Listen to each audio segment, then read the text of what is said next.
Sometimes we wonder why certain children could make good clinical progress in one day and one session, but they seem unable to use that same skills in the very next session that you see them.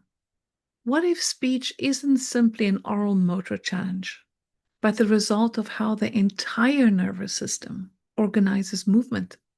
In this advanced virtual workshop, we will look beyond the mouth to explore the foundations that make speech possible.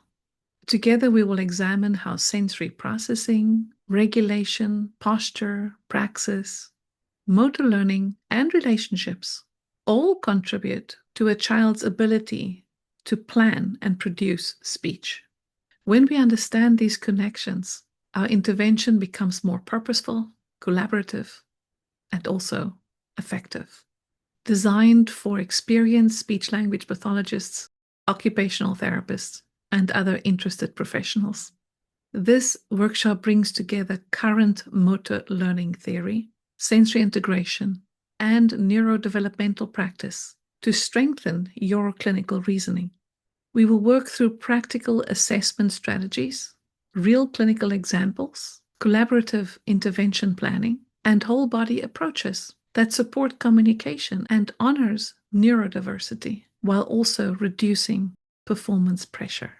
If you are ready to deepen your understanding of verbal apraxia or childhood apraxia of speech, also strengthen your collaboration between OT and speech-language therapy, and are ready to discover new ways of supporting meaningful communication. Together, we will explore speech not as an isolated skill, but as the expression of an organized, regulated, and connected nervous system. I look forward to learning with you. August 15th, 2026. I would love for you to join us. See you there.